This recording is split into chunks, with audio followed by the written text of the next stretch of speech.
കോട്ടയം തിരുവാതുക്കൽ ഇരട്ടക്കൊലക്കേസിൽ നിർണായകമായ DVR തെളിവെടുപ്പിനിടെ police കണ്ടെടുത്തു. കൊല നടന്ന വീട്ടിലെ CCTVയുടെ DVR സമീപത്തെ തോട്ടിൽ നിന്നാണ് കണ്ടെടുത്തത്. അസം സ്വദേശിയായ പ്രതി അമിത് ഉറാങ്ങിനെ തൃശൂരിലെ മാളയിൽ നിന്ന് പോലീസ് രാവിലെയാണ് പിടികൂടിയത്. വിവരങ്ങളുമായി കോട്ടയത്ത് നിന്ന് ഗോകുൽ രമേശ് ചേരുന്നു. ഗോകുൽ, ഏതായാലും നിർണായകമായ തെളിവ് തന്നെ പോലീസ് കണ്ടെടുത്തിരിക്കുന്നു. ഇപ്പോൾ മറ്റ് തെളിവെടുപ്പുകൾ, മറ്റു വിവരങ്ങൾ എന്തൊക്കെയാണ് അന്വേഷണവുമായി ബന്ധപ്പെട്ട?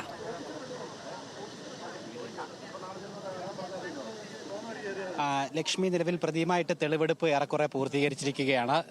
ആദ്യം എത്തിച്ചത് നിലവിൽ ഈ കൊലപാതകം നടന്ന വീടിന് സമീപത്തുള്ളൊരു റോഡിലേക്കാണ്. അതായത് ഈ പ്രതിയെ ഇന്ന് പിടികൂടിയതിനു ശേഷം അയാളെ ചോദ്യം ചെയ്തതിൽ നിന്നും അയാൾ ഈ കൊലപാതകത്തിന് ശേഷം ചില വസ്തുക്കൾ തിരിച്ചു പോകുന്ന വഴിക്ക് ഉപേക്ഷിച്ചു എന്നുള്ള വിവരം ലഭിച്ചു. ആ വസ്തുക്കൾ കണ്ടെത്തുന്നതിന് വേണ്ടിയിട്ട് ആദ്യഘട്ടത്തിൽ പ്രതിയുമായിട്ട് എത്തിയത് തിരുവാതിക്കലിൽ തന്നെ ആ കൊലപാതകം നടത്തിയിട്ടുള്ള വീടിന് സമീപത്തായിട്ടുള്ള ഒരു തോടിന്റെ ഭാഗത്തേക്കാണ്. ആ തോട്ടിലേക്കാണ് ഈ വീട്ടിലെ കൊലപാതകം നടന്ന വീട്ടിലെ CCTV ദൃശ്യങ്ങളടങ്ങിയ DVR അയാൾ ഉപേക്ഷിച്ചിരുന്നത്. തുടർന്ന് പോലീസ് നടത്തിയിട്ടുള്ള തെരച്ചിലിൽ തോട്ടിനുള്ളിൽ നിന്നും ആ DVR കണ്ടെടുക്കാനും സാധിച്ചിട്ടുണ്ട്. ഈ കേസന്വേഷണത്തിൽ ഒരുപക്ഷെ ഏറ്റവും നിർണായകമായിട്ടുള്ള തെളിവായി മാറാൻ സാധിക്കുന്ന ഒരു വസ്തുവാണ് ഈ DVR എന്ന് പറയുന്നത്. ഈ കൊലപാതകത്തിന്റെ ദൃശ്യങ്ങളടക്കം ഒരുപക്ഷെ അതിൽ നിന്ന് വീണ്ടെടുക്കാനായിട്ട് സാധിച്ചേക്കും. പ്രതി ഇവിടെ എത്തുന്നതും വീടിനുള്ളിലേക്ക് പ്രവേശിക്കുന്നതും അടക്കമുള്ള മുഴുവൻ ദൃശ്യങ്ങളും ആ DVRലെ ദൃശ്യങ്ങൾ വീണ്ടെടുക്കാൻ സാധിക്കുകയാണെങ്കിൽ അതിൽ നിന്നും ലഭ്യമാകും എന്നുള്ള കാര്യത്തിൽ യാതൊരു സംശയമില്ല. ഈ കേസന്വേഷണത്തിൽ ഏറ്റവും നിർണായകമായി മാറാൻ സാധിക്കുന്ന ഒരു ഘടകം തന്നെയാകും ഈ DVR എന്നുള്ള കാര്യത്തിൽ യാതൊരു സംശയമില്ല. അതിനുശേഷം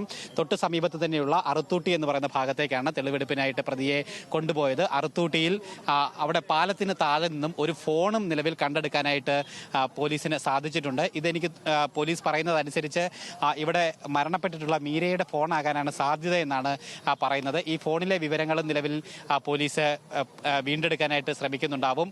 അതിനുശേഷമാണ് നിലവിൽ കൊലപാതകം നടന്നിട്ടുള്ള ഈ ശ്രീവത്സം വീട്ടിലേക്ക്, തിരുവാതിക്കലെ ശ്രീവത്സം വീട്ടിലേക്ക് പ്രതിയുമായിട്ട് പോലീസ് എത്തിയത്. ഈ വീട്ടിലെ തെളിവെടുപ്പും ഇപ്പോൾ പൂർത്തീകരിച്ച് പ്രതിയുമായിട്ട് തിരിച്ച് പോലീസ് സ്റ്റേഷനിലേക്ക് പോലീസ് പോയിരിക്കുകയാണ്. വീടിനുള്ളിൽ ആ കൊലപാതകം നടന്ന സ്ഥലത്തും അതോടൊപ്പം തന്നെ അവിടെ അയാൾ കടന്നുപോയ സ്ഥലങ്ങളിലുമൊക്കെ തന്നെ എത്തിച്ചുകൊണ്ട് വിശദമായിട്ടുള്ള തെളിവെടുപ്പ് തന്നെ പോലീസ് പൂർത്തീകരിച്ചതിന് ശേഷമാണ് ഇവിടെ നിന്നും ഇപ്പോൾ അല്പസമയം മുമ്പ് പ്രതിയുമായിട്ട് പോലീസ് സംഘം കോട്ടയം വെസ്റ്റ് സ്റ്റേഷനിലേക്ക് പോയിരിക്കുന്നത്.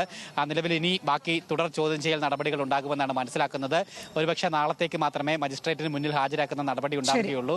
അങ്ങനെ കോടതിക്ക് മുന്നിൽ ഹാജരാക്കിയതിനു ശേഷം പ്രതിയെ റിമാൻഡ് ചെയ്യാനാണ് സാധ്യതയുള്ളത്. അതിനുശേഷം പോലീസ് വീണ്ടും കസ്റ്റഡിയിൽ വാങ്ങി തുടർ തെളിവെടുപ്പും ചോദ്യം ചെയ്യലും നടത്താനാണ് തീരുമാനമുണ്ടായിരിക്കുന്നത്. ലക്ഷ്മി, കോട്ടയത്ത് നിന്ന് ഗോകുൽ രമേശാണ് വിവരങ്ങൾ പങ്കുവച്ചത്.